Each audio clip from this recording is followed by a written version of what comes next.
Gustave Flaubert nos revela la belleza de lo humilde, en un corazón sencillo. Capítulo 1. A lo largo de medio siglo, las burguesas de Pont-l'Évêque le envidiaron a Madame Aubin su criada felicidad. Por 100 francos al año, guisaba y hacía el arreglo de la casa, lavaba, planchaba, sabía embridar un caballo, engordar las aves de corral, masar la manteca, y fue siempre fiel a su ama, que sin embargo no siempre era una persona agradable. Madame Aubin se había casado con un mozo guapo y pobre, que murió a principios de 1809, dejándole 2 hijos muy pequeños y algunas deudas. Entonces, Madame Aubin vendió sus inmuebles menos la finca de Touques y la de Greffos, que rentaban a lo sumo 5.000 francos, y dejó la casa de Saint-Melain para vivir en otra menos dispendiosa, que había pertenecido a sus antepasados y estaba detrás del mercado. Esta casa, revestida de pizarra, se encontraba entre una travesía y una callecita que iba a parar al río. En el interior había desigualdades de nivel que hacían tropezar. Un pequeño vestíbulo separaba la cocina de la sala, donde Madame Aubin se pasaba el día entero, sentada junto a la ventana, en un sillón de paja. Alineadas contra la pared, pintadas de blanco, 8 sillas de caoba. Un piano viejo soportaba, bajo un barómetro, una pirámide de cajas y carpetas. A uno y otro lado de la chimenea, de mármol amarillo y de estilo Luis XV, 2 butacas tapizadas. El reloj en el centro representaba un templo de Vesta, y todo el aposento olía un poco a humedad, pues el suelo estaba más bajo que la huerta. En el primer piso, en primer lugar, el cuarto de Madame, muy grande, empapelado de un papel de flores pálidas, y presidiendo el retrato de Monsieur en atavío de Petitmaître. Esta sala comunicaba con otra habitación más pequeña, en la que había 2 cunas sin colchones. Después venía el salón, siempre cerrado y abarrotado de muebles cubiertos con fundas de algodón. Seguía un pasillo que conducía a un gabinete de estudio. Libros y papeles guarnecían los estantes de una biblioteca de 2 cuerpos que circundaba una gran mesa escritorio de madera negra. Los 2 paneles en esconce desaparecían bajo dibujos de pluma, paisajes al aguache y grabados de Audran III, recuerdos de un tiempo mejor y de un lujo que se había esfumado. En el segundo piso, una claraboya iluminaba el cuarto de Felicidad, que daba a los prados. Felicidad se levantaba al amanecer para no perder misa y trabajaba hasta la noche sin interrupción. Después, terminada la cena en orden la vajilla y bien cerrada la puerta, tapaba los tizones con la ceniza y se dormía ante la lumbre con el rosario en la mano. Nadie más tenaz que ella en el regateo. En cuanto a la limpieza, sus relucientes cacerolas eran la desesperación de las demás criadas. Ahorrativa, comía despacio y recogía con el dedo las migajas del pan caídas sobre la mesa. Un pan de 12 libras cocido expresamente para ella y que le duraba 20 días. En toda estación llevaba un pañuelo de indiana sujeto en la espalda con un imperdible, un gorro que le cubría el pelo, medias grises, refajo encarnado, y encima de la blusa un delantal con peto, como las enfermeras del hospital. Tenía la cara enjuta y la voz chillona. A los 25 años le echaban 40. Desde los 50 ya no representó ninguna edad, y siempre silenciosa, erguido el talle y mesurados los ademanes, parecía una mujer de madera que funcionara automáticamente. Capítulo 2. Había tenido, como cualquier otra, su historia de amor. Su padre, un albañil, se había matado al caer de un andamio. Luego murió su madre, sus hermanas se dispersaron, la recogió un labrador y la puso de muy pequeña a guardar las vacas en el campo.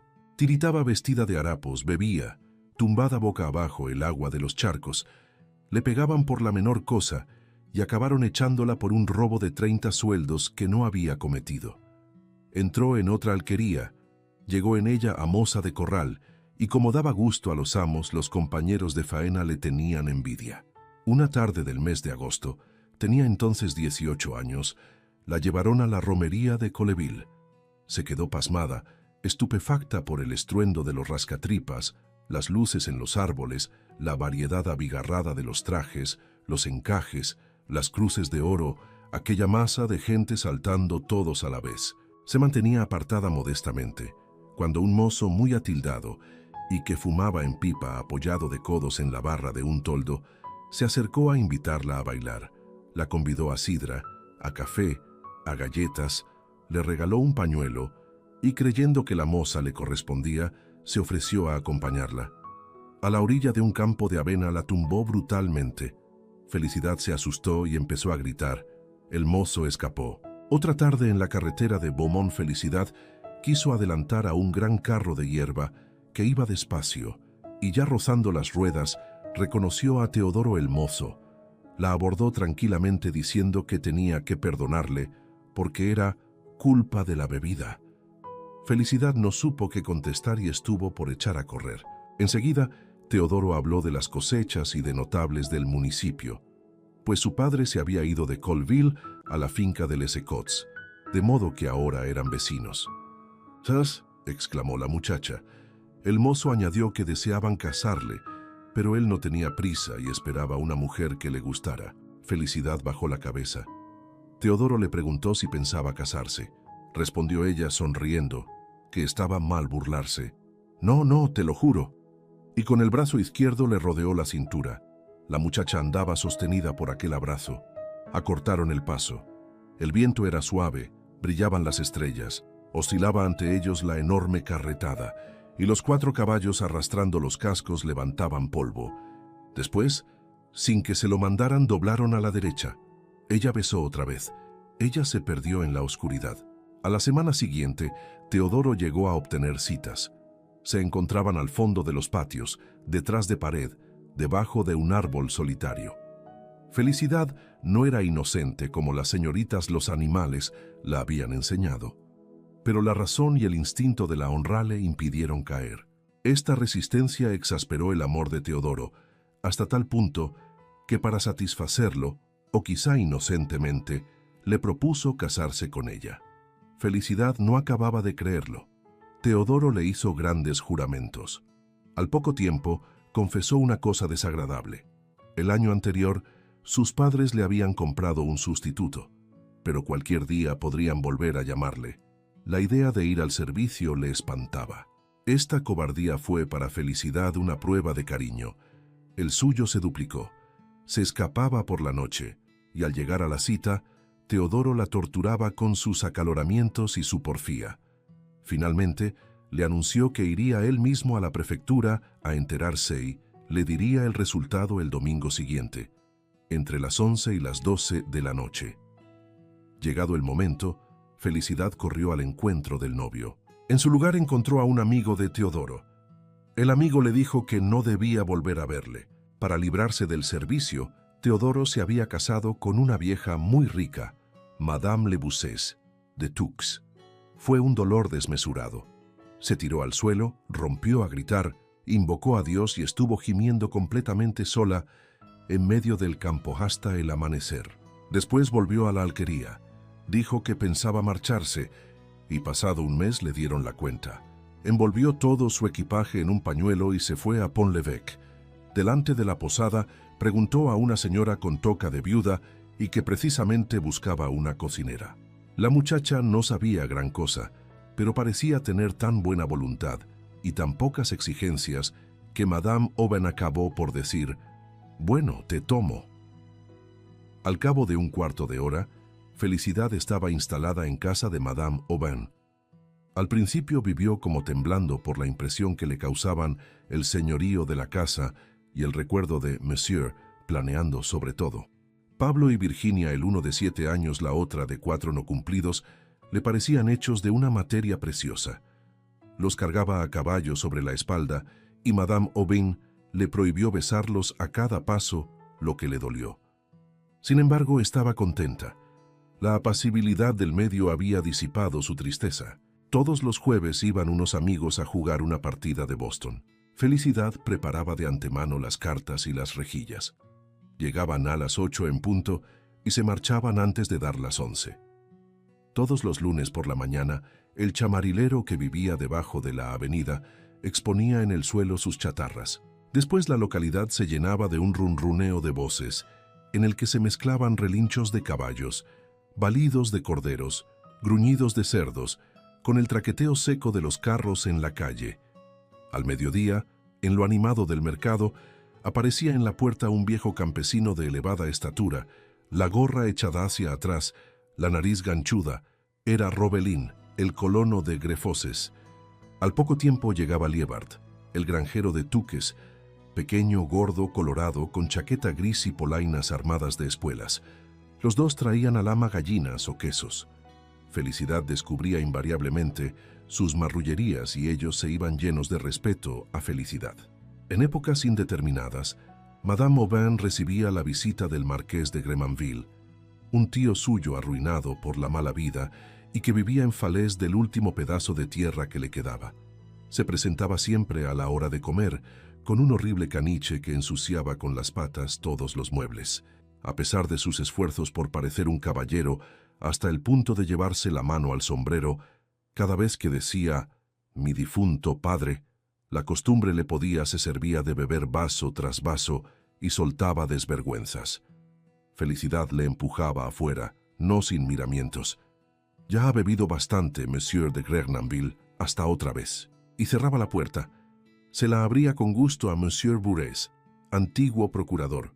Su corbata blanca y su calvicie, la chorrera de la camisa, la amplia levita parda, la manera de sorber el rapé, doblando el brazo, toda su persona, le producía ese pasmo que nos causa el espectáculo de los hombres extraordinarios. Como administraba las propiedades de Madame, se encerraba con ella durante horas en el gabinete de Monsieur, y siempre tenía miedo de comprometerse. Respetaba muchísimo a la magistratura, tenía sus pretensiones de saber latín. Para enseñar a los niños de manera agradable, les regaló una geografía en estampas que representaban diferentes escenas del mundo, de los antropófagos con plumas en la cabeza, un mono que se llevaba a una doncella, beduinos en el desierto, pescadores clavando el arpón a una ballena, etc. Pablo dio a Felicidad la explicación de las estampas, y hasta fue esta su única instrucción literaria. La de los niños corría a cargo de Goulot, un pobre diablo empleado del ayuntamiento, famoso por su buena letra y que afilaba el cortaplumas en la bota. Cuando hacía buen tiempo, iban temprano a la finca de Grefoses. El patio estaba en cuesta, la casa en el centro, y a lo lejos se veía el mar como una mancha gris. Felicidad sacaba de su capacho lonchas de carne fría y almorzaban en una estancia contigua a la lechería. Era el único resto de una casa de recreo ya desaparecida. El papel de la pared, en jirones que temblaban con las corrientes de aire. Madame Aubin inclinaba la frente, abrumada de recuerdos. Los niños no se atrevían a hablar. «Pero idos a jugar», les decía, y escapaban. Pablo subía al granero, atrapaba pájaros, hacía remolinos en la charca o golpeaba con un palo los grandes toneles, que resonaban como tambores. Virginia daba de comer a los conejos, se precipitaba para coger azulinas y al correr descubría sus pantaloncitos bordados. Una tarde de otoño volvieron por los prados. La luna, en cuarto creciente, alumbraba una parte del cielo y sobre las sinuosidades del Totiques flotaba como una niebla. Unos bueyes, echados en medio del prado, miraban tranquilamente pasar a aquellas 4 personas. En el tercer pastizal se levantaron algunos y las rodearon. «No tengan miedo», dijo Felicidad, y murmurando una especie de romance, le pasó la mano por el espinazo al que estaba más cerca. El animal dio media vuelta y los otros le imitaron. Pero ya atravesado el pastizal siguiente, oyeron un bramido formidable. Era un toro que por la niebla no habían visto. Avanzó hacia las 2 mujeres. Madame Aubin iba a echar a correr. No vayáis tan deprisa». Sin embargo, aceleraban el paso y oían detrás de ellas un resoplar sonoro que se iba acercando. Las pezuñas golpeaban como martillos la hierba de la pradera. Ahora galopaba. Felicidad se volvió y con ambas manos se puso a arrancar terrones y a tirárselos al toro a los ojos. El toro bajaba el morro, sacudía los cuernos y temblaba de furia bramando horriblemente. Madame Aubin, en la linde del prado con sus 2 pequeños, alteradísima, buscaba la manera de franquear el resalto. Felicidad seguía andando hacia atrás ante el toro y tirándole terrones de césped que le cegaban, a la vez que gritaba ¡Corran, corran! Madame Aubin bajó a la zanja, empujó a Virginia, después a Pablo, se cayó varias veces intentando escalar el talud y a fuerza de valor lo consiguió. El toro había arrinconado a Felicidad contra una empalizada. Su baba le saltaba a la cara. Un segundo más y la destripaba. A Felicidad le dio tiempo a colarse entre dos estacas y el enorme animal, muy sorprendido, se detuvo. Este trance fue, durante muchos años, tema de conversación en Pont-l'Évêque. Felicidad no se envaneció nada de su hazaña, sin ocurrírsele siquiera que había hecho algo heroico. Su única preocupación era Virginia, pues le quedó del susto una afección nerviosa, y Monsieur Poupart, el doctor, aconsejó los baños de mar de Trouville. En aquel tiempo no eran frecuentados. Madame Aubin se informó, consultó a Bourrès, hizo preparativos como para un largo viaje. El equipaje salió la víspera en el carro de Liévard. Al día siguiente trajo 2 caballos, uno de ellos con una silla de mujer provista de un respaldo de terciopelo, y en la grupa del segundo, una especie de asiento formado por una capa enrollada. Madame Aubin montó en él, detrás de Liévard. Felicidad se encargó de Virginia, y Pablo montó el asno de Monsieur Le Chaptois, prestado con la condición de que lo cuidaran mucho. La carretera era tan mala que tardaron 2 horas en recorrer los 8 kilómetros. Los caballos se hundían en el barro hasta las cuartillas, y para salir hacían bruscos movimientos de ancas, o bien tropezaban en los baches. Otras veces tenían que saltar. En ciertos lugares la yegua de Liévard se paraba de pronto. El hombre esperaba pacientemente que echara a andar de nuevo, y hablaba de las personas cuyas propiedades bordeaban el camino, añadiendo a su historia reflexiones morales. Así, en el centro de Touques, al pasar bajo las ventanas rodeadas de capuchinas, dijo encogiéndose de hombros: «Ahí tenemos una, Madame Leucés, que en vez de tomar un mozo». Felicidad no oyó el resto. Los caballos trotaban, el burro galopaba. Tomaron todos por un sendero. Se abrió una portilla, aparecieron 2 muchachos, y los viajeros se apearon delante del estiércol en el umbral de puerta. La tía Liévard, al ver a su ama, se deshizo en demostraciones de alegría. Les sirvió de almuerzo un solomillo, callos, morcilla pepitoria, de gallina sidra espumosa, una tarta de frutas y ciruelas en aguardiente, todo ello acompañado de cumplidos a la señora, que parecía mejor de salud, a la señorita, que se había puesto hermosa, al señorito Pablo, que había engordado mucho, sin olvidar a los difuntos abuelos, a los que los Liévard habían conocido, pues estaban al servicio de la familia desde varias generaciones. La granja tenía, como ellos, un carácter de ancianidad. Las vigas del techo estaban carcomidas, las paredes negras de humo, los cristales grises de polvo. En un aparador de roble había toda clase de utensilios: jarras, platos, escudillas de estaño, trampas de cazar lobos, fórceps para las ovejas. Una jeringa enorme hizo reír a los niños. No había en los 3 patios un solo árbol que tuviera setas al pie del tronco o una mata de muérdago en las ramas. El viento había derribado varios, habían retoñado por el centro, y todos se doblaban bajo el peso de las manzanas. Las techumbres de paja, que parecían terciopelo pardo y de desigual espesor, resistían a las más fuertes borrascas. Pero la carretería estaba en ruinas. Madame Aubin dijo que se iba a ocupar de esto y mandó renovar la guarnicionería. Tardaron todavía media hora en llegar a Trouville. La pequeña caravana se apeó para pasar Les Écos. Era un acantilado al pie del cual se veían los barcos, y, pasados 3 minutos al final del muelle, entraron en el patio de l'Agneau d'Or, en casa de la tía David. A falta de bañador, los tomaba en camisa, y su muchacha la vestía después en una garita de aduanero que utilizaban los bañistas. Después de comer iban con el burro más allá de Rochesnoirs, por la parte de Genequeville. Al principio, el sendero subía entre unos terrenos ondulados como el césped de un parque. Luego llegaba a un alto donde alternaban los prados y las tierras labrantías. En las orillas del camino, entre los zarzales, sobresalían los acebos. Acá y allá, un gran árbol muerto trazaba sobre el aire azul el zigzag de sus ramas. Casi siempre descansaban en un prado, con Deauville a la izquierda, Le Havre a la derecha y enfrente el mar abierto. Estaba reluciente de sol, liso como un espejo, tan manso que apenas se oía su murmullo. Piaban, escondidos, los gorriones, y todo esto bajo la inmensa cúpula del cielo. Madame Aubin, sentada, trabajaba en su labor de costura. Virginia, junto a ella, trenzaba juncos. Felicidad escardaba flores de espliego. Pablo se aburría y quería marcharse. Otras veces pasaban el Touqués en barca y buscaban conchas. La marea baja dejaba al descubierto erizos, moluscos, medusas, y los niños corrían para coger copos de espuma que llevaba el viento. Las olas dormidas, al caer en la arena, se extendían a lo largo de la playa. Era tan larga que se perdía de vista, pero por la parte de tierra tenía por límite las dunas, que la separaban del Marais, una extensa pradera en forma de hipódromo. Cuando volvían por allí, a cada paso se iba agrandando Trouville, al pie de la ladera del Otero, y con todas sus casas desiguales, parecía dispersarse en alegre desorden. Los días de mucho calor no salían de su cuarto.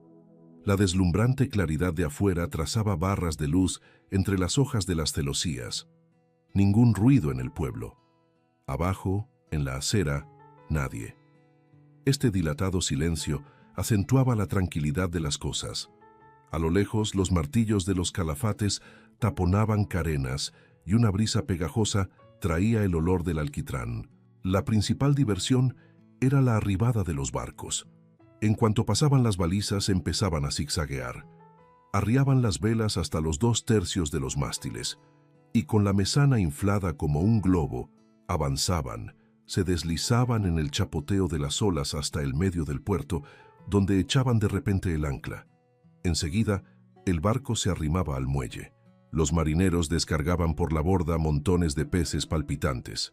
Los esperaba una fila de carros y unas mujeres con gorro de algodón se precipitaban a coger los cestos y a besar a sus hombres. Un día, una de ellas abordó a Felicidad, y al poco rato entró ésta muy contenta en la habitación. Había encontrado a una hermana, y apareció Anastasia Barrett, casada con Leroux, llevando un niño de teta en brazos de la mano derecha a otro niño, y a su izquierda un grumetillo con los puños en las caderas y la boina sobre la oreja. Al cuarto de hora, Madame Aubin la despidió. Los encontraban siempre cerca de la cocina o en los paseos que daban. Al marido no se le veía. Felicidad les tomó cariño. Les compró una manta, camisas, un hornillo. Era evidente que la explotaban. Esta flaqueza irritaba a Madame Aubin, a la que además no le gustaban las familiaridades del sobrino, pues tuteaba a su hijo. Y como Virginia tosía y la estación no era buena, Madame Aubin volvió a Pont-l'Évêque. Monsieur Bourret la aconsejó sobre la elección de un colegio. El decán tenía fama de ser el mejor. A él mandaron a Pablo. Se despidió valiente, satisfecho de ir a vivir en una casa donde habría chicos como él. Madame Aubin se resignó a separarse de su hijo porque era necesario. Virginia pensaba en él cada vez menos. Felicidad echaba en falta la bulla que metía. Pero vino a distraerla una ocupación. A partir de Navidad, llevaba todos los días a la niña al catecismo. Capítulo 3. Hacía en la puerta una genuflexión, avanzaba bajo la alta nave entre la doble fila de sillas, abría el banco de Madame Aubin, se sentaba y echaba una mirada en torno suyo. Los niños a la derecha, las niñas a la izquierda, ocupaban los asientos del coro. El cura permanecía de pie junto al atril. En una vidriera del ábside, el Espíritu Santo dominaba a la Virgen. En otra estaba de rodillas ante el niño Jesús, y detrás del tabernáculo un grupo tallado en madera representaba a San Miguel abatiendo al dragón. El cura empezó por resumir la historia sagrada. Felicidad creía estar viendo el paraíso, el diluvio, la torre de Babel, las ciudades envueltas en llamas, pueblos que morían, ídolos derribados, y de este deslumbramiento conservó el respeto al Altísimo y el temor a su cólera. Después lloró escuchando la pasión. ¿Por qué le habían crucificado? A él que amaba a los niños, alimentaba a las multitudes, curaba a los ciegos y había querido, por bondad, nacer en medio de los pobres sobre el estiércol de un establo. En su vida se encontraban las sementeras, las cosechas, los lagares, Todas esas cosas familiares de que habla el Evangelio, el paso de Dios las había santificado, y amó más tiernamente a los corderos por amor del Cordero, a las palomas por el Espíritu Santo. Le costaba trabajo imaginar su persona, pues no era solo pájaro, sino también una llama, y otras veces un hálito. ¿Acaso es su luz lo que revolotea por la noche en las orillas de las charcas, su aliento lo que empuja a las nubes, su voz lo que hace armoniosas las campanas? Y permanecía en adoración gozando del frescor de las paredes y de la calma de la iglesia. En cuanto a los dogmas, no entendía nada, ni siquiera intentó entender. El cura hablaba, los niños recitaban, Felicidad acababa por dormirse, y se despertaba de pronto, cuando los niños se iban repiqueteando con los zuecos sobre las losas. De esta manera, a fuerza de oírlo, aprendió el catecismo, pues no había tenido en la niñez una instrucción religiosa. Y desde entonces imitó todas las prácticas de Virginia, ayunando como ella, confesándose cuando ella. Para el día del Corpus, hicieron un monumento. La primera comunión la atormentaba de antemano.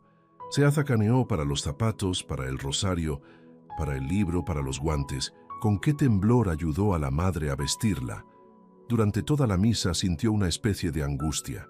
Monsieur Bourret le impedía ver una parte del coro.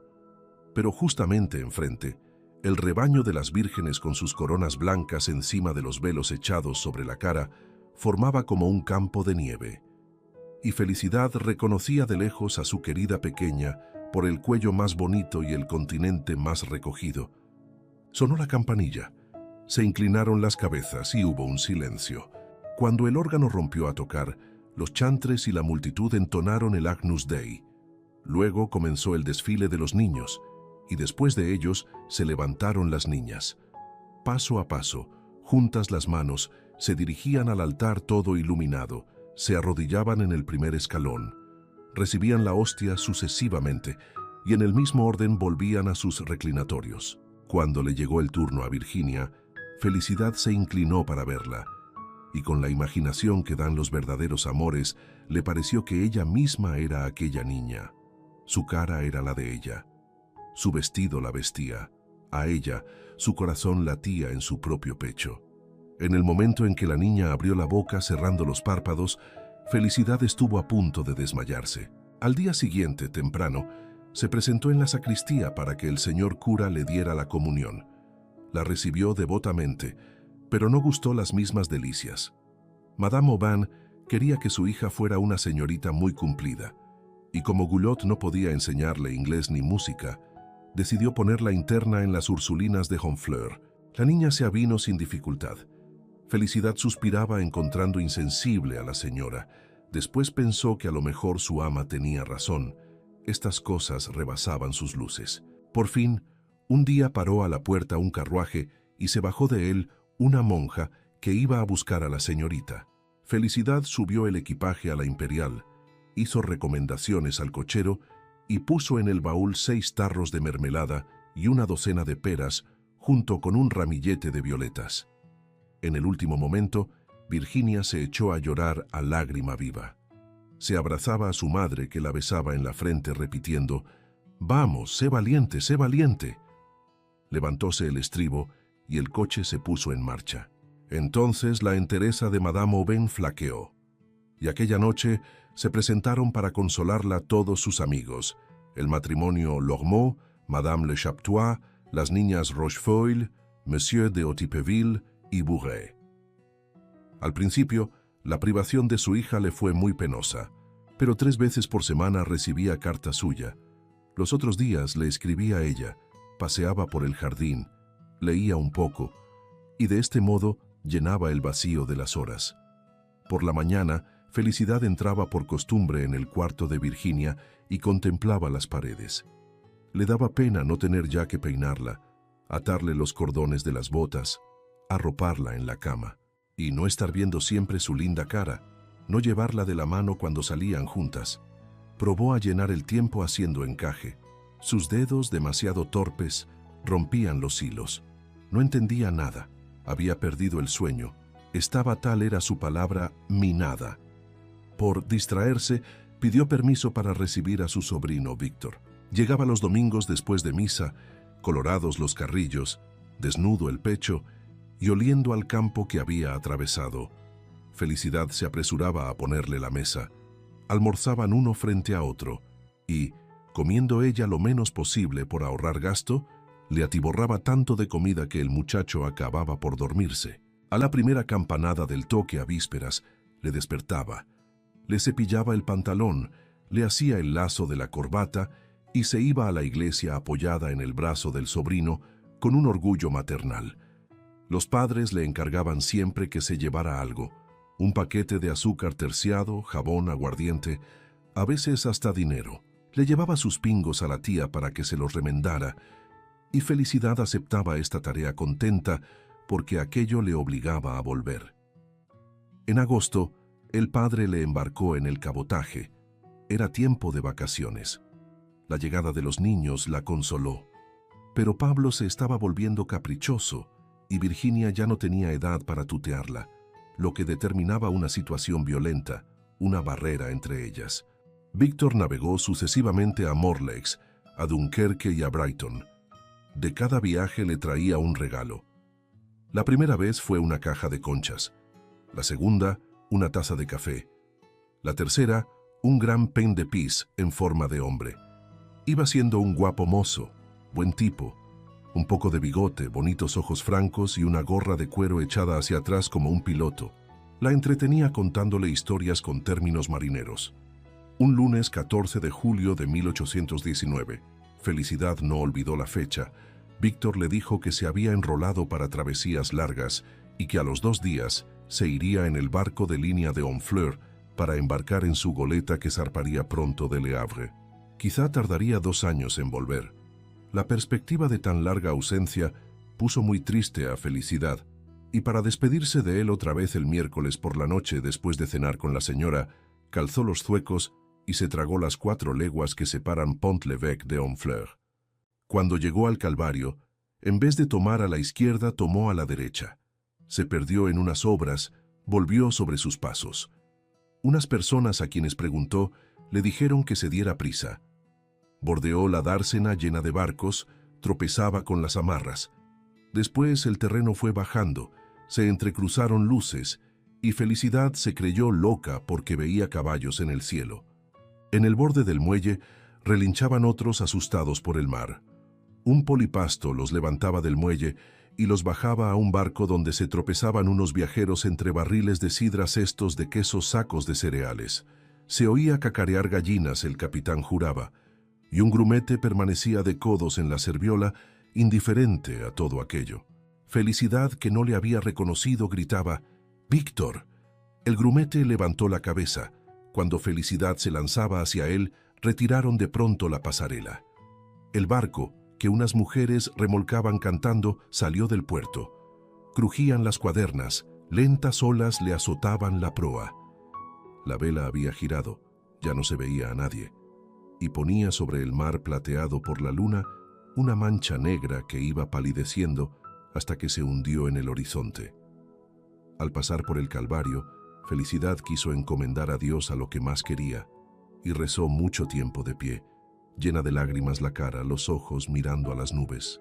La ciudad dormía, rondaban unos aduaneros, y por las bocas de la esclusa caía sin parar el agua, con un ruido de torrente. Dieron las 2. El locutorio no se abría antes de amanecer. Seguro que si volvía tarde se enfadaría la señora, y a pesar de su deseo de dar un beso a la otra niña, Felicidad no esperó. Cuando entraba en Pont-l'Évêque, se despertaban las mozas de la fonda, de modo que el pobre chiquillo iba a pasar meses corriendo el mundo sobre las olas. Sus anteriores viajes no la habían asustado.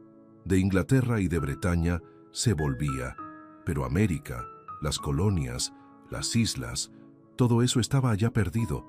Dios sabe dónde, en el fin del mundo. Y Felicidad ya no pensó más que en su sobrino. Los días de sol la atormentaba la sed. Cuando había tormenta temía por él al rayo. Al oír el viento que zumbaba en la chimenea y se llevaba las pizarras, le veía azotado por aquella misma tempestad, en la punta de un mástil partido, todo el cuerpo hacia atrás bajo una sábana de espuma. o bien recuerdo de la geografía en estampas, se lo comían los salvajes. Se lo llevaban los monos a un bosque, se moría caminando a través de una playa desierta. Y Felicidad no hablaba nunca de sus preocupaciones. Madame Aubain tenía otras por su hija. Las buenas de las monjas decían que era cariñosa, pero delicaducha. La menor emoción la perturbaba. Hubo que abandonar el piano. Su madre exigía al convento una correspondencia fija. Una mañana que el cartero no llegaba, Madame Aubain se impacientó. Se paseaba por la sala, de la butaca a la ventana. Era verdaderamente extraordinario. 4 días sin noticias. Para que se consolara con su ejemplo, Felicidad le dijo: «Pues yo, señora, hace 6 meses que no tengo carta». «¿De quién?». La criada contestó despacio: «Pues, de mi sobrino». «Ah, tu sobrino». Y Madame Aubain, encogiéndose de hombros, reanudó su paseo, lo que quería decir: «Ni me acordaba de él. Además, ¿a mí qué me importa? Un grumete, un zarramplín, vaya una cosa. Mientras que mi hija, ¡qué ocurrencia!». Felicidad, aunque de crianza rústica, se indignó contra la señora. Luego olvidó. Le parecía muy natural perder la cabeza por causa de la pequeña. Los 2 niños tenían la misma importancia. Los unía en su corazón y su destino tenía que ser el mismo. El boticario le dijo que el barco de Víctor había llegado a La Habana. Él lo había leído en un periódico. Por los cigarros puros, Felicidad se figuraba que La Habana era un país donde no se hacía otra cosa que fumar, y que Víctor circulaba entre negros en una nube de humo de tabaco. Se podía, en caso de apuro, regresar por tierra. ¿A qué distancia estaba de Pont-l'Évêque? Para saberlo, preguntó a Monsieur Bourrès. El hombre alcanzó su atlas. Después se metió en explicaciones sobre las longitudes y tenía una sonrisa bondadosa de maestro ante el pasmo de Felicidad. Por último, con su lapicero, señaló en los picos de una mancha ovalada un punto negro, imperceptible, añadiendo: «Aquí está». Felicidad se inclinó sobre el mapa. Aquella red de líneas de colores le cansaba la vista y no le decía nada. Y como Bourrès la invitara a decir cuál era su perplejidad, Felicidad le pidió que le señalara la casa donde estaba Víctor. Bourrès levantó los brazos, estornudó, se rió muchísimo. Semejante candor suscitaba su jovialidad, y Felicidad no entendía el motivo, ella que esperaba quizá ver hasta el retrato de su sobrino, pues así delimitada era su inteligencia. Pasados 15 días, a la hora del mercado, como de costumbre, entró Liévard en la cocina y le entregó una carta que mandaba el cuñado. Como ninguno de los dos sabía leer, Felicidad recurrió a su señora. Madame Aubain, que estaba contando los puntos de una labor de aguja, la posó a su lado, abrió la carta, se estremeció y en voz baja, con una mirada profunda: «Es una desgracia que te comunican. Tu sobrino había muerto». La carta no decía más. Felicidad se derrumbó sobre una silla, apoyando la cabeza en la pared, y cerró los párpados que se le pusieron de pronto color de rosa. Después, inclinada la frente, las manos colgando, fijos los ojos, repetía a intervalos: «Pobre chiquillo, pobre chiquillo». Liévard la contemplaba suspirando. Madame Aubain temblaba un poco. Le propuso ir a Trouville a ver a su hermana. Felicidad contestó con un gesto que ¿para qué? Hubo un silencio. El bueno de Liévard juzgó conveniente retirarse. Entonces Felicidad dijo: «A ellos que les importa». Volvió a bajar la cabeza y de vez en cuando, maquinalmente, levantaba las largas agujas sobre el costurero. Pasaron al patio unas mujeres con unas angarillas de las que goteaba un montón de ropa que acababan de lavar. Felicidad, al verlas a través de los cristales, se acordó de su colada. La había hecho la víspera, pero había que aclararla. Y salió de la casa. Su tabla y su tina estaban en la orilla del Túquez. Echó junto a ella un montón de camisas, se remangó, empuñó la pala. Y los fuertes golpes que daba llegaban a las huertas de al lado. Los prados estaban desiertos. El viento agitaba el río. Al fondo se inclinaban grandes hierbas, como cabelleras de cadáveres flotando en el agua. Felicidad contenía su pena. Estuvo hasta la noche muy valiente. Pero ya en su cuarto, se entregó boca abajo sobre el colchón. la cara en la almohada y los puños en las sienes. Pasado mucho tiempo, supo por el propio capitán de Víctor las circunstancias de su fin.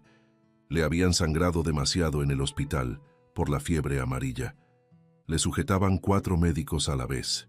Murió inmediatamente y el jefe dijo: «Bueno, uno más». Los padres le habían tratado siempre brutalmente. Felicidad prefirió no verlos nunca más, y ellos tampoco se preocuparon de ella, por olvido o por el endurecimiento que da la miseria. Los padres le habían tratado siempre brutalmente. Virginia se iba debilitando. Opresión en el pecho, tos, una fiebre continua y unas rosetas en los pómulos denotaban una afección profunda. Monsieur Poupart había aconsejado una temporada en Provenza. Madame Aubin se decidió, y de no ser por el clima de Pont-l'Évêque, se habría traído enseguida a su hija a casa. Concertó un arreglo con un hombre que alquilaba coches. La llevaba al convento los martes. En el jardín hay una terraza desde la cual se ve el Sena. Virginia paseaba por ella del brazo de su madre, sobre las hojas de parra caídas. A veces, mirando las velas en la lejanía y todo el horizonte, desde el castillo de Tancarville hasta los faros de Le Havre, el sol, atravesando las nubes, la obligaba a entornar los párpados. Después, descansaban en el cenador.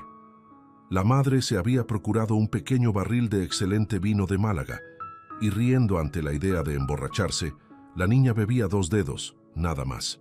Recuperó las fuerzas. Transcurrió el otoño apaciblemente. Felicidad tranquilizaba a Madame Aubin, pero una noche en que había ido a llevar un recado a las cercanías, encontró ante la puerta el cabriolet de Monsieur Poupart. Monsieur Poupart estaba en el vestíbulo. Madame Aubin se estaba atando el sombrero. «Dame la rejilla, la bolsa, los guantes. Más deprisa».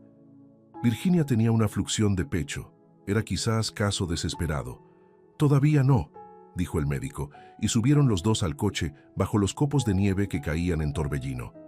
Estaba anocheciendo. Hacía mucho frío. Felicidad se precipitó a la iglesia para encender una vela.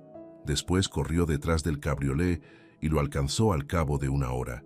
Saltó ligeramente por la trasera y, sostenida en las espirales, se acordó de una cosa. No habían cerrado el patio. Mira que si entraran ladrones, y se bajó. Al amanecer del día siguiente, se presentó en casa del médico. Había vuelto y se había marchado de nuevo al campo. Después, Felicidad se quedó en la fonda, creyendo que unos desconocidos traerían una carta. Por fin, al apuntar el alba, tomó la diligencia de Lisieux. El convento estaba al final de una callecita escarpada. A mitad de la cuesta le llegaron unos sones extraños, un toque a muerto. «Es por otro», pensó, y tiró fuertemente de la aldaba. A los pocos minutos arrastraron unas chancletas. Se entreabrió la puerta y apareció una monja. La buena de la hermana dijo con aire compungido que acababa de pasar a mejor vida. Al mismo tiempo, tocaban a muerto las campanas de Saint-Léonard. Felicidad llegó al segundo piso. Desde el umbral divisó a Virginia tendida de espaldas, las manos juntas, la boca abierta y la cabeza echada hacia atrás bajo una cruz negra inclinada sobre ella, entre las cortinas inmóviles, menos blancas que su cara. Madame Aubin, al pie de la cama, abrazada a ella, hipaba con estertores de agonía. A la derecha estaba de pie la superiora. 3 candeleros sobre la cómoda proyectaban unas manchas rojas y la niebla blanqueaba las ventanas. Unas monjas se llevaron a Madame Aubin. Felicidad se quedó 2 noches al lado de la muerta. Repetía las mismas oraciones. Echaba agua bendita sobre las sábanas, volvía a sentarse, la contemplaba. Al final de la primera vela, observó que la cara se había puesto amarilla, los labios azulencos, la nariz afilada, los ojos hundidos. Se los besó varias veces, y no se habría asombrado mucho si Virginia los hubiera abierto. Para estas almas, lo sobrenatural es completamente natural. La lavó, la envolvió en el sudario, la bajó al ataúd, le puso una corona, le extendió el pelo. Era rubio y extraordinariamente largo para su edad. Felicidad cortó un gran mechón y se guardó la mitad en el pecho, decidida a no desprenderse nunca de él. El cadáver fue trasladado a Pont-l'Évêque, porque así lo dispuso Madame Aubin, que seguía al carruaje fúnebre en un coche cerrado. Después de la misa, tardaron 3/4 de hora más en llegar al cementerio. Pablo iba en cabeza y llorando. Detrás Monsieur Bourret, luego los principales habitantes, las mujeres, con mantones negros y Felicidad. Pensaba en su sobrino, y como a él no había podido rendirle aquellos honores, era una tristeza doble, como si le enterraran con la otra. La desesperación de Madame Aubin rebasó todo límite. Empezó por rebelarse contra Dios, acusándole de injusto por haberle quitado a su hija que nunca había hecho mal y tenía la conciencia tan pura.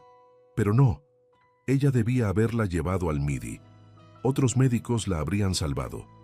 Se acusaba, quería irse con ella, gritaba de angustia en medio de sus pesadillas. La obsesionaba sobre todo una.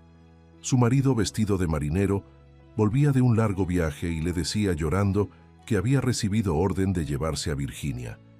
Entonces se concertaban para buscar un escondrijo en algún sitio. Una vez volvió de la huerta como enloquecida. Acababan de aparecérsele, señalaba el lugar, el padre y la hija uno tras otro, y no hacían nada. La miraban. Pasó varios meses en su cuarto, inerte.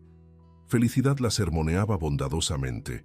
Tenía que vivir para su hijo, y para la otra, en recuerdo de ella. «¿Ella?», exclamaba Madame Aubin como despertándose.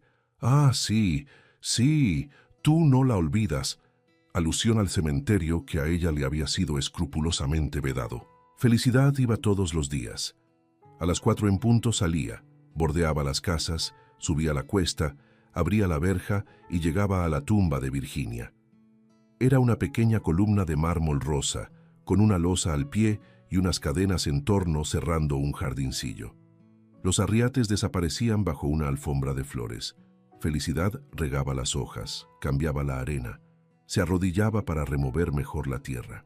Cuando Madame Aubin pudo ir al cementerio, sintió un alivio, una especie de consuelo.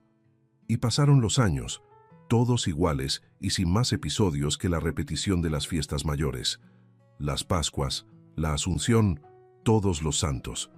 Algunos acontecimientos domésticos marcaban una fecha a la que se referían pasado el tiempo. Por ejemplo, en 1825, 2 vidrieros embadurnaron el vestíbulo. En 1827, cayó al patio una parte del tejado y estuvo a punto de matar a un hombre. En el verano de 1828, le tocó a la señora ofrecer el pan bendito. Por esta misma época se ausentó Bourret misteriosamente, y poco a poco se fueron yendo los viejos amigos. Guyot, Liévard, Madame Le Chaptois, Robelin, el tío Gremanville, paralítico desde hacía tiempo. Una noche, el conductor del coche correo llevó a Pont-l'Évêque la noticia de la Revolución de Julio. A los pocos días, llegó un nuevo subprefecto, el barón de Larsonnière, excónsul en América, y que tenía en su casa, además de su mujer, a su cuñada con 3 hijas ya bastante mayorcitas. Se las veía en el jardín, vestidas con unas batas flotantes, tenían un negro y un loro. Madame Aubin recibió su visita y no dejó de devolvérsela. En cuanto Felicidad las veía aparecer por muy lejos que fuera, corría a avisar a su señora. Pero solo una cosa era capaz de impresionar a Madame Aubin: las cartas de su hijo. Disipado en los cafés, no podía seguir ninguna carrera. La madre le pagaba las deudas, él contraía otras. Y los suspiros que lanzaba Madame Aubin haciendo punto junto a la ventana llegaban hasta Felicidad, que hilaba en la cocina. Se paseaban juntas a lo largo del emparrado y hablaban siempre de Virginia, preguntándose si esto o aquello le habría gustado, qué habría dicho probablemente en esta o aquella ocasión. Todas sus cosas ocupaban un armario en la habitación de 2 camas. Madame Aubin las revisaba de tarde en tarde. Un día de verano se resignó y volaron del armario las mariposas de la polilla. Los vestidos estaban colocados bajo una tabla donde había 3 muñecas, unos aros, un juego de cocina, la palangana que ella usaba. Sacaron también las falditas, las medias, los pañuelos y lo extendieron todo sobre 2 camas antes de volver a doblarlo. El sol iluminaba aquellas pobres prendas, destacando las manchas y las arrugas formadas por los movimientos del cuerpo.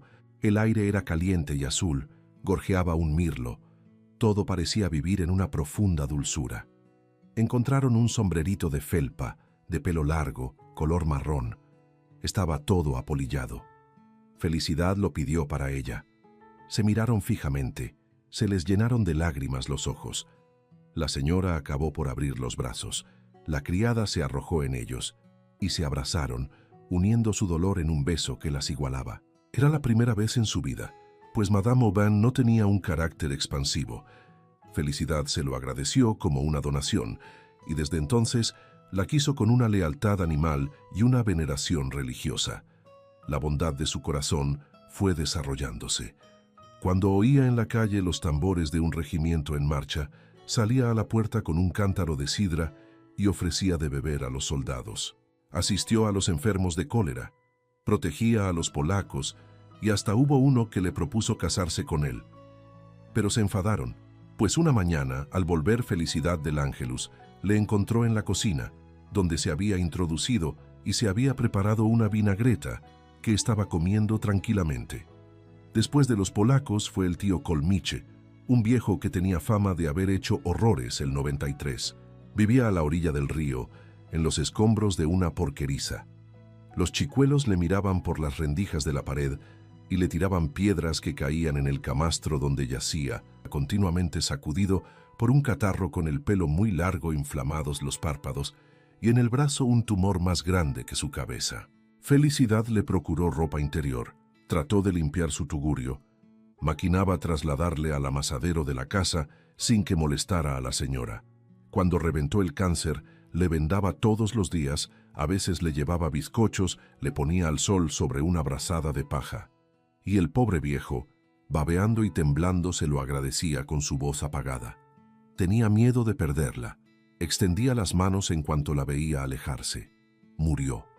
Felicidad mandó decir una misa por el descanso de su alma. Aquel día recibió una gran alegría. A la hora de comer se presentó el negro de Madame de Larsonnière, llevando el loro en su jaula, con su percha, la cadena y el candado.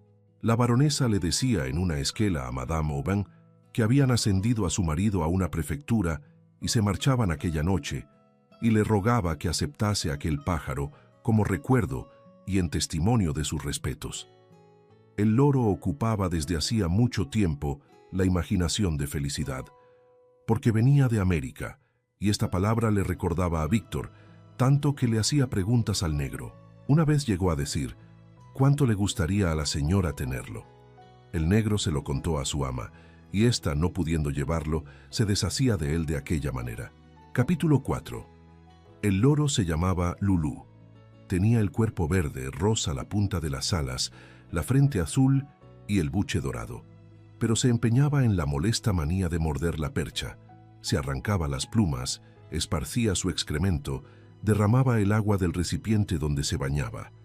A Madame Aubin la importunaba y se lo dio para siempre a Felicidad. Felicidad se dedicó a enseñarle. El loro no tardó en repetir: «Niño bonito, servidor, caballero, Dios te salve, María».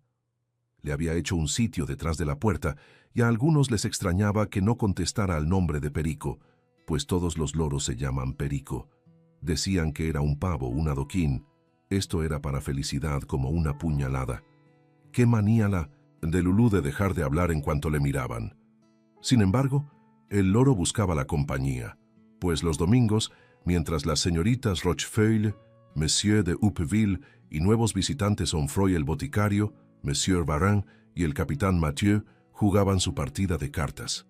Lulú pegaba en los cristales con las alas y armaba tal zambra que era imposible entenderse.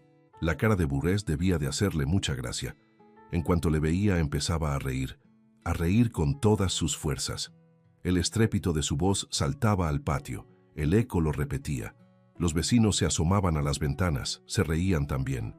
Y Monsieur Burré, para que el loro no le viera, andaba pegado a la pared disimulando su perfil con el sombrero, llegaba al río y entraba por la puerta de la huerta. Y las miradas que le echaba al pájaro no eran precisamente cariñosas. El chico de la carnicería le había dado a Lulú un papirotazo porque se había permitido meter la cabeza en su cesta, y desde entonces el loro trataba siempre de darle picotazos a través de la camisa. Fabu amenazaba con retorcerle el pescuezo, y eso que no era cruel, a pesar del tatuaje que tenía en los brazos y de las grandes patillas. Al contrario, al loro le tenía más bien simpatía, y hasta quiso divertirse enseñándole palabrotas. A Felicidad la asustaban estas cosas y lo puso en la cocina. Le quitó la cadena y el loro andaba suelto por la casa.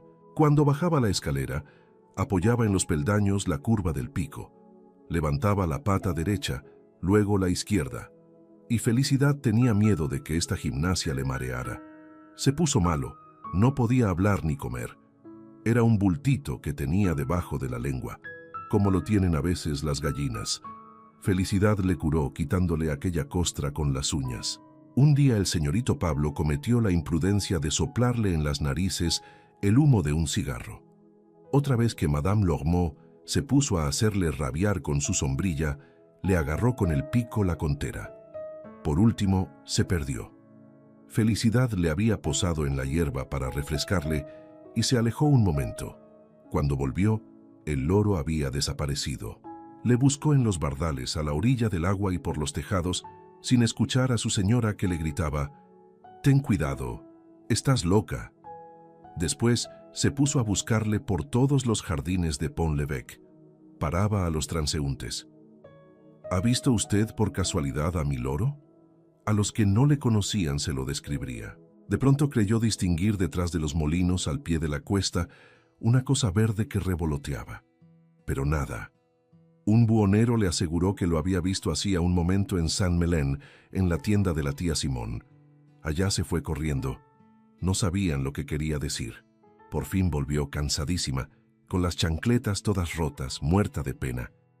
Y sentada en medio del banco, junto a la señora, le estaba contando todas sus diligencias, cuando le cayó sobre el hombro un ligero peso.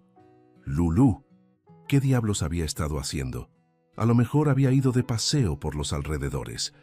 A Felicidad le costó trabajo reponerse del susto, o más bien no se repuso nunca. Cogió un enfriamiento y le vino una angina. Al poco tiempo, un dolor de oídos.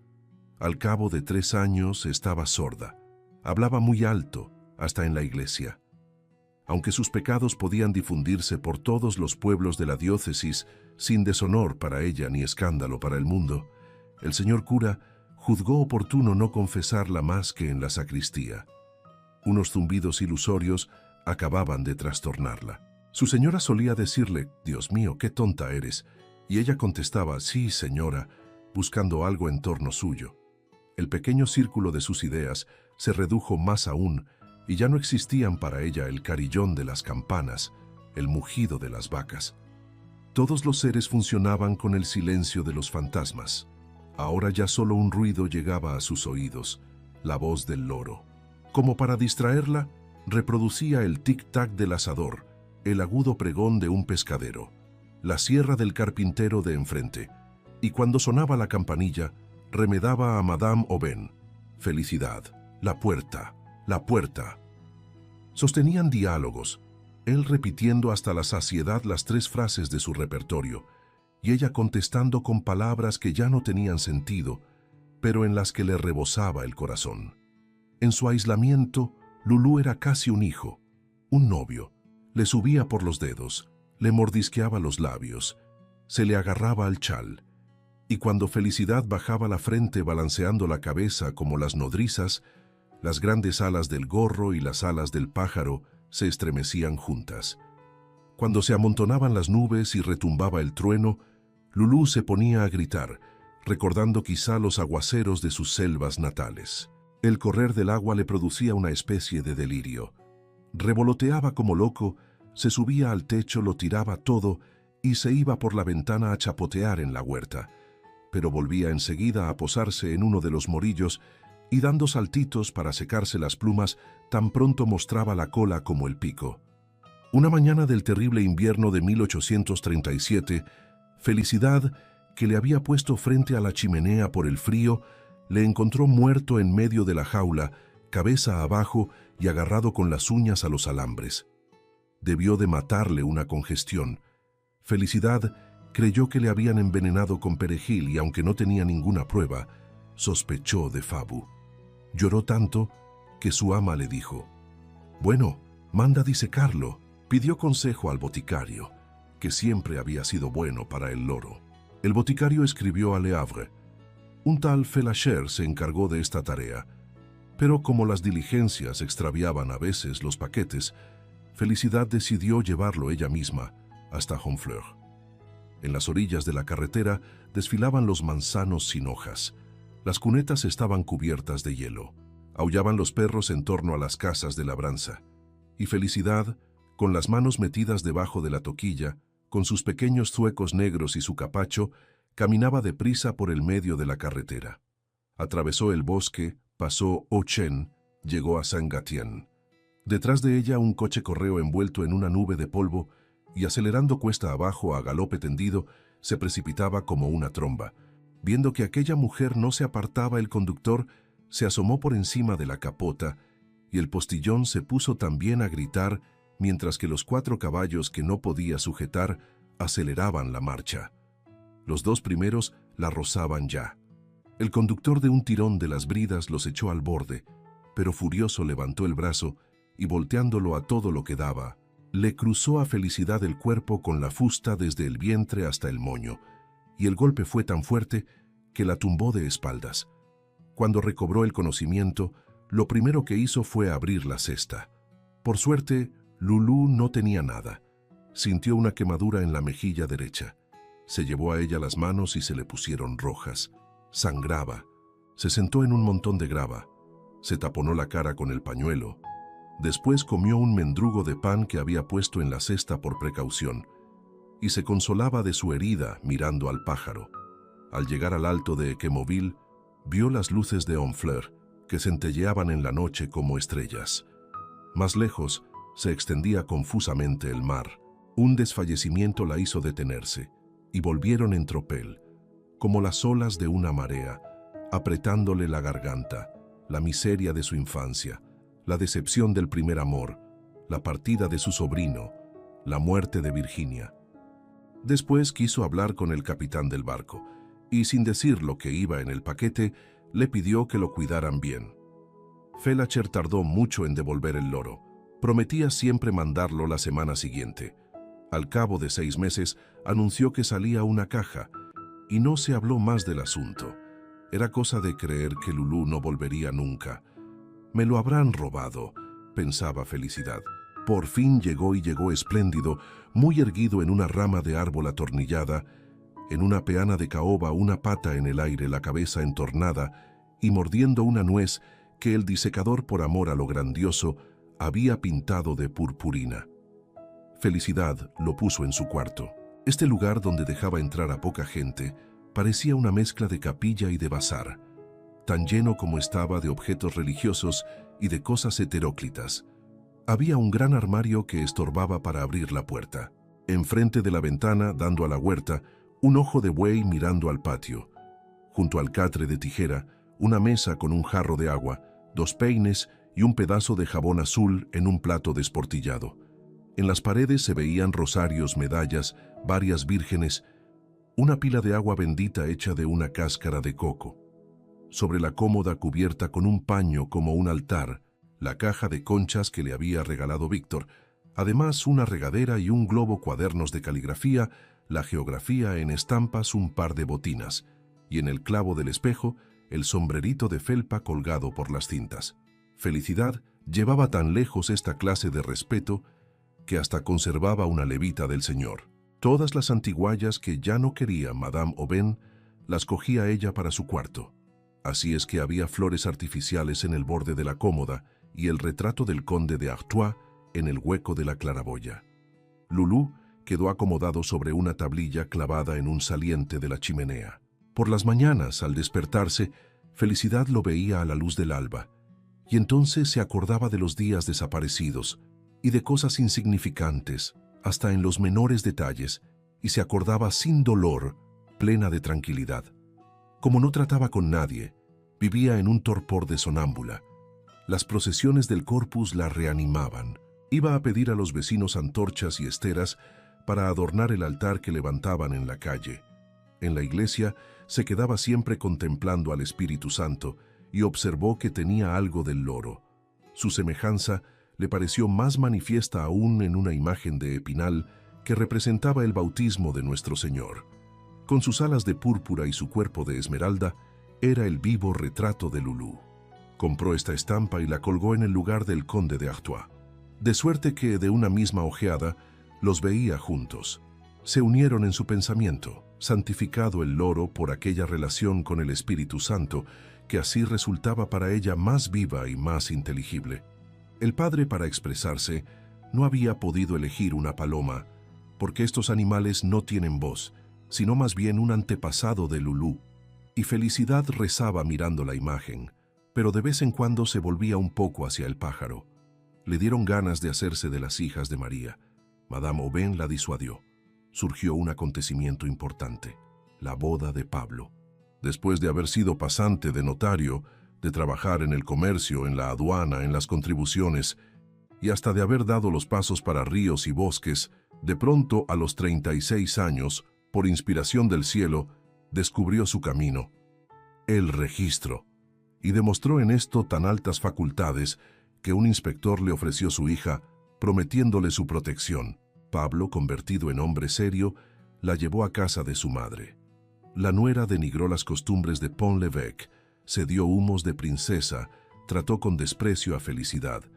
Cuando se marchó, Madame Aubin sintió un alivio. A la semana siguiente se supo que Monsieur Bourret había muerto en una fonda de la Baja Bretaña. El rumor de un suicidio se confirmó. Surgieron dudas sobre su probidad. Madame Aubin estudió sus cuentas y no tardó en conocer la retahíla de sus fechorías. Desfalcos de atrasos, ventas de madera escamoteadas, recibos falsos, etc. Además, tenía un hijo natural y relaciones con una de Dossulé. Estas truhanerías la disgustaron mucho. En marzo de 1853 le dio un dolor en el pecho. Tenía la lengua como cubierta de humo. Las sanguijuelas no calmaron la opresión y a los 9 días expiró, a los 62 años recién cumplidos. La creían menos vieja por el pelo castaño que le rodeaba el rostro pálido, picado de viruelas. Pocos amigos la lloraron, pues sus maneras eran de una altivez que distanciaba a la gente. Felicidad la lloró como no se llora a los amos. Que la señora muriera antes que ella no le cabía en la cabeza. Le parecía contrario al orden de las cosas, inadmisible y monstruoso. A los 10 días, el tiempo necesario para acudir desde Besançon, llegaron los herederos. La nuera registró los cajones, eligió algunos muebles, vendió otros, después se volvieron al registro. Se fueron la butaca de la señora, su velador, su rejilla, las 8 sillas. En el lugar donde estuvieron los grabados se destacaban ahora unos cuadrados amarillos en medio de las paredes. Se habían llevado las 2 cunas con sus colchones, y en el armario ya no quedaba nada de los enseres de Virginia. Felicidad subió las escaleras, muerta de tristeza. Al día siguiente, había un anuncio en la puerta. El boticario le gritó al oído que la casa estaba en venta. Felicidad se tambaleó, tuvo que sentarse. Lo que más pena le daba era abandonar su cuarto, tan cómodo para el pobre Lulú. Envolviéndole en una mirada de angustia, imploraba al Espíritu Santo y contrajo la costumbre idólatra de rezar sus oraciones arrodillada ante el loro. A veces entraba el sol por la claraboya y daba en el ojo de vidrio de Lulú, haciendo salir de él un gran rayo luminoso que ponía en éxtasis a Felicidad. Tenía una renta de 380 francos que le había legado su señora. La huerta la abastecía de verduras. En cuanto a la ropa, tenía para vestirse hasta el fin de sus días y economizaba la luz acostándose al anochecer. Apenas salía, por evitar la tienda del chamarilero, donde estaban expuestos algunos de los antiguos muebles. Desde que le dio el mareo arrastraba una pierna, y como sus fuerzas iban disminuyendo, la tía Simón, arruinada en la tienda de comestibles, iba todas las mañanas a partirle la leña y a bombearle el agua. Fue perdiendo vista. Ya no se abrían las persianas. Pasaron muchos años, y la casa no se alquilaba y no se vendía. Felicidad, por miedo de que la echaran, no pedía ninguna reparación. Las viguetas del techo se iban pudriendo. Pasó todo un invierno cayéndole una gotera en la almohada. Después de las Pascuas, escupió sangre. La tía Simón llamó a un médico. Felicidad quiso saber lo que tenía, pero como estaba muy sorda, solo oyó una palabra: neumonía. Aquello le era conocido, y contestó apaciblemente: «Ah, como la señora», pareciéndole muy natural seguir a su ama. Se acercaba el momento de los altares del Corpus. El primero estaba siempre al pie de la cuesta, el segundo delante de la posta, el tercero hacia el medio de la calle. A propósito de este hubo rivalidades, y las feligresas acabaron por elegir el patio de Madame Aubin. Aumentaron las opresiones de la fiebre. Felicidad estaba muy triste por no hacer nada para el altar. Si siquiera hubiera podido poner algo en él. Entonces pensó en el loro. Eso no estaba bien, objetaron las vecinas. Pero el cura dio permiso. Felicidad se puso tan contenta que le pidió que, cuando ella se muriera, aceptara a Lulú, su única hacienda.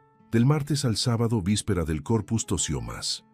Por la noche se le contrajo el rostro, se le pegaron los labios a las encías, sobrevinieron vómitos, y al día siguiente, al amanecer, sintiéndose muy mal, mandó llamar a un sacerdote. 3 buenas mujeres la rodeaban durante la extrema unción. Después dijo que tenía que hablar con Fabu. Llegó vestido de domingo, muy a disgusto en aquella atmósfera lúgubre. «Perdóneme», le dijo haciendo un esfuerzo, «pensé que había sido usted quien le mató. ¿Qué chismes eran aquellos? Sospechar que había cometido un asesinato, un hombre como él. Y se indignaba, iba a armar un escándalo. Ya ve que ha perdido la cabeza». De vez en cuando Felicidad hablaba a unas sombras. Las buenas mujeres se fueron. La Simón almorzó. Luego cogió a Lulú y, acercándoselo a Felicidad: «Ande, despídase de él». Aunque no era un cadáver, le devoraban los gusanos. Tenía un ala rota, se le salía la estopa del vientre, pero Felicidad, ya ciega, le besó en la frente y lo sujetaba contra su cara. La Simón se lo quitó para volver a ponerlo en el altar. Capítulo 5. Los prados despedían un olor a verano. Zumbaban las moscas. El sol hacía resplandecer el río, recalentaba las pizarras. La tía Simón, de nuevo en el cuarto de Felicidad, se dormía apaciblemente. La despertaron unas campanadas. La gente salía de las vísperas. Felicidad dejó de delirar. Pensando en la procesión, la veía como si la siguiera. Por las aceras iban todos los niños de las escuelas, los chantres y los bomberos, mientras que por mitad de la calle iban en primer lugar el suizo armado con su alabarda, el sacristán con una gran cruz, el maestro vigilando a los chiquillos, la monja preocupada por sus niñas. 3 de las más monas, rizadas como angelitos, echaban al aire pétalos de rosas. El diácono, con los brazos abiertos, moderaba la música, y 2 monaguillos con los incensarios se volvían a cada paso hacia el santo sacramento, que llevaba el señor cura, vistiendo su preciosa casulla, bajo un palio rojo carmesí, sostenido por 4 fabriqueros. Detrás se empujaba el gentío, entre las colgaduras blancas que cubrían la pared de las casas, y llegaron al pie de la cuesta. A Felicidad le mojaba las sienes un sudor frío. La Simón se lo enjugaba con un paño blanco, diciéndose que ella también pasaría algún día por aquel trance. El murmullo de la multitud fue subiendo. Por un momento llegó a ser muy fuerte. Se alejó. Una descarga hizo trepidar los cristales. Eran los postillones saludando a la custodia. Felicidad abrió los ojos y, lo menos bajo que pudo, dijo: «¿Está bien?», preocupada por el loro. Empezó la agonía. Un estertor, cada vez más precipitado, le levantaba las costillas. Le salían espumarajos por las comisuras de la boca y le temblaba todo el cuerpo. No tardó en distinguirse el ronquido de los fieles, las claras voces de los niños, la voz profunda de los hombres. De vez en cuando callaba todo, y el golpear de los pasos, amortiguado por las flores, era como el ruido de un rebaño pisando sobre la hierba. Apareció el clero en el patio. La Simón se encaramó a una silla para alcanzar la claraboya, y así dominaba el altar.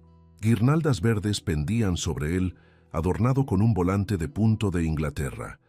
En el centro, un cuadrito que contenía reliquias, en los extremos 2 naranjos y a todo lo largo, candeleros de plata y floreros de porcelana con girasoles, lirios, peonías, digitales, ramas de hortensias. Este montón de colores esplendorosos descendía oblicuamente desde el primer piso hasta la alfombra, prolongándose por el pavimento, y llamaban la atención algunas cosas raras. Un azucarero de plata dorada tenía una corona de violetas, relucían en el musgo colgantes de piedras de Alençon, mostraban sus paisajes dos abanicos chinos. A Lulú, escondido bajo las rosas, no se le veía más que la frente, azul como una placa de lapislázuli. Los fabriqueros, los chantres, los niños se alinearon en los tres lados del patio. El sacerdote subió lentamente los escalones y posó sobre el encaje su gran sol de oro reluciente. Todos se arrodillaron. Se hizo un gran silencio y los incensarios pendientes de sus cadenas giraban a todo vuelo. Un vapor de azur ascendió en el cuarto de felicidad. Adelantó la nariz aspirándolo con una sensualidad mística. Luego cerró los ojos. Sus labios sonreían. Los latidos de su corazón se fueron amortiguando uno a uno, más tenues, cada vez más espaciados, como un manantial que se va agotando, como un eco que se va extinguiendo. Y cuando exhaló el último suspiro, creyó ver en el cielo entreabierto un loro gigantesco planeando sobre su cabeza. A veces el amor más puro es el que nadie ve. Así late el corazón de esta historia sencilla y eterna. Suscríbete y comparte si esta historia tocó tu alma.